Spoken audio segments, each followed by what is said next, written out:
Madame Aude Mirkovic, vous êtes, Madame, maître de conférences en droit privé à l'Université d'Évry et co-directrice avec le professeur Nicolas Maté du Master 2 droit des biotechnologies à Évry.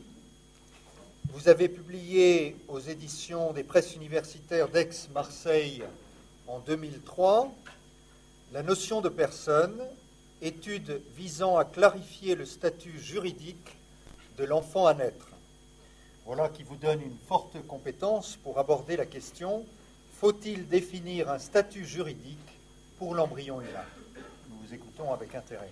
Je vous remercie, Père, de m'avoir invité à ce colloque. C'est une joie d'aborder ce sujet avec vous. Alors, la question qui nous intéresse est la suivante. Faut-il définir un statut juridique pour l'embryon humain ? Il est de bonne méthodologie de commencer par définir son sujet. Alors, je n'oserais pas reparler de l'embryon, étant donné ce que nous avons déjà eu un exposé sur ce point. Mon domaine, c'est plutôt la question du statut. Alors, qu'est-ce qu'un statut ? Un statut, c'est un ensemble de règles qui définissent le régime applicable à un être, à une chose. Le statut juridique de l'embryon humain, c'est donc l'ensemble des règles juridiques applicables à l'embryon humain. Alors pourquoi nous posons-nous la question, faut-il lui attribuer un statut ? Cela semble dire qu'il n'y en a pas. Pourtant, il y a bel et bien des règles juridiques qui concernent les embryons. Il y en a même beaucoup. Mais pour autant, elles ne définissent pas de statut. Alors comment est-ce que c'est possible ? Eh bien, c'est possible parce que le statut d'un être ou d'une chose est fondé sur ce qu'est cet être ou cette chose. Il découle de sa nature. Par exemple, le statut de l'animal est certes l'ensemble des règles applicables à l'animal, mais ces règles ne sont pas fixées de façon arbitraire, elles tiennent compte de ce qu'est l'animal. Un statut est donc un ensemble de règles, mais ce n'est pas un ensemble aléatoire de règles juxtaposées, c'est un ensemble cohérent qui découle de la nature de l'être concerné. On comprend donc que la question du statut de l'embryon et celle de sa nature sont une seule et même question. Qu'est-ce qu'un embryon ? Et la raison pour laquelle l'embryon n'a pas de statut juridique est la suivante, c'est parce que la question de sa nature n'est pas résolue, n'est pas réglée. Alors certes, le droit n'a pas vocation à dire l'embryon est ceci, l'embryon est cela, ça ne lui est pas interdit, mais ça n'est pas sa vocation, ça n'est pas sa façon naturelle de s'exprimer. Le droit s'exprime en posant des règles applicables à l'embryon. Mais à défaut de dire explicitement ce qu'est l'embryon, de toute façon, le droit le dit implicitement par le biais des règles qu'il adopte concernant l'embryon, et parce que la façon dont l'embryon est traité manifeste ce pourquoi on le tient.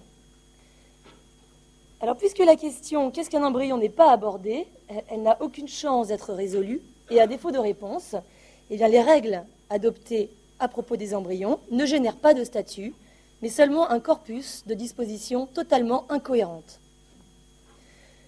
Pourtant, la question de la nature de l'embryon, autrement dit la question du statut de l'embryon, se pose dans des termes très clairs. L'embryon est-il une personne ou non ? Autrement dit, son statut est-il un statut de personne ou non ? En effet, le droit, et pas seulement le droit, la société en général, distingue entre deux catégories, la catégorie des personnes et, entre guillemets, le reste, tout ce qui n'est pas une personne. C'est la summa divisio, la principale, la plus grande division entre les personnes et les non-personnes. Et juridiquement, cette catégorie des non-personnes, on l'appelle la catégorie des choses. Alors, la connotation du mot « chose » est un petit peu péjorative.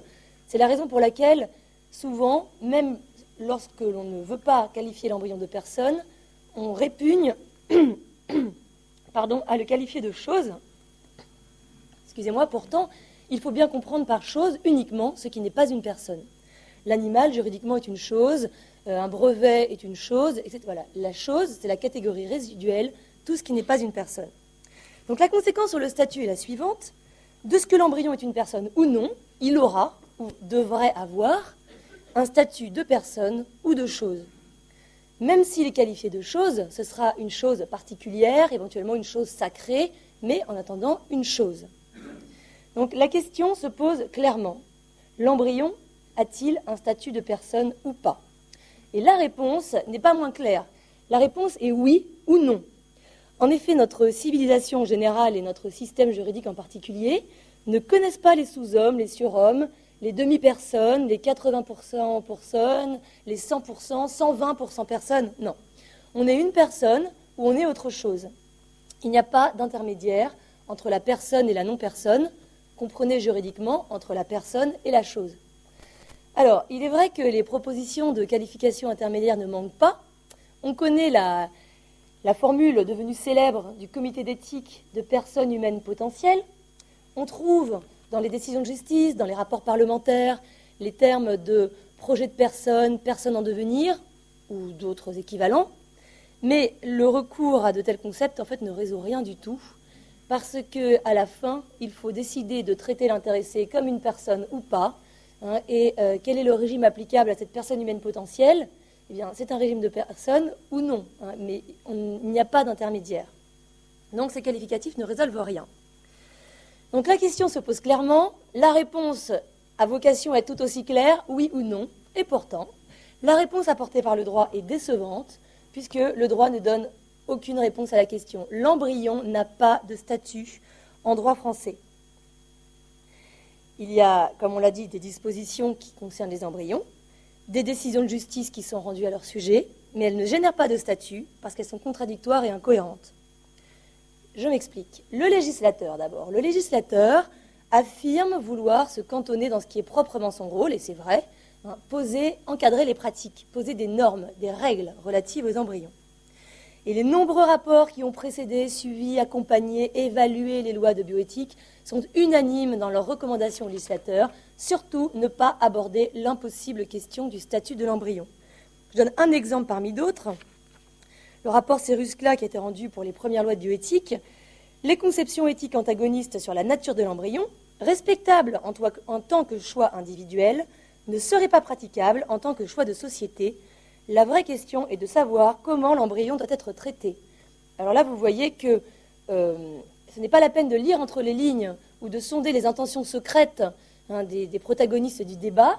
C'est que c'est affirmé et assumé, on n'aborde pas les conceptions sur la question de la nature de l'embryon, donc de son statut, c'est la même question. La vraie question est de savoir comment l'embryon doit être traité. On ne sait pas ce que c'est, peu importe, on va quand même décider comment est-ce qu'on le traite. Les juges, eh bien, eux, emboîtent le pas au législateur et se défendent eux aussi de trancher la question. Et la plupart des décisions de justice qui sont rendues dans des affaires mettant en jeu des enfants à naître ou plus particulièrement des embryons ne manquent pas l'occasion de préciser la question posée au tribunal n'est pas de déterminer si l'œuf fécondé in vitro est une personne, etc. Ce n'est pas la question. Ils veulent simplement départager les protagonistes dans le litige. Bon, ce n'est pas le droit européen qui viendra en renfort, parce que la Cour européenne des droits de l'homme saisit précisément de la question de savoir si l'embryon est une personne en tant que telle protégée par la Convention européenne des droits de l'homme. Donc la question était clairement posée à la Cour européenne des droits de l'homme.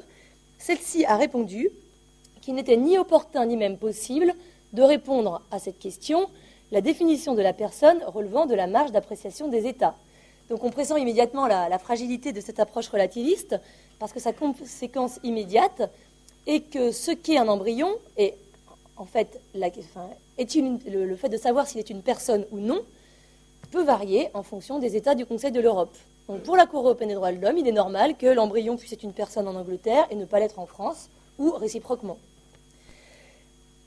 Donc on constate un souci clairement affiché de ne pas prendre parti sur le statut de l'embryon. Pourtant, cette volonté de neutralité est une illusion. En effet, le législateur ne peut pas éviter de qualifier l'embryon. Prétendre ne rien dire du statut de l'embryon est voué à l'échec, parce que s'il n'y a pas de réglementation, ça revient concrètement à approuver ce qui se fait, et s'il y a des règles, elles révèlent implicitement, mais nécessairement, la nature de l'embryon en fonction de la façon dont on le traite.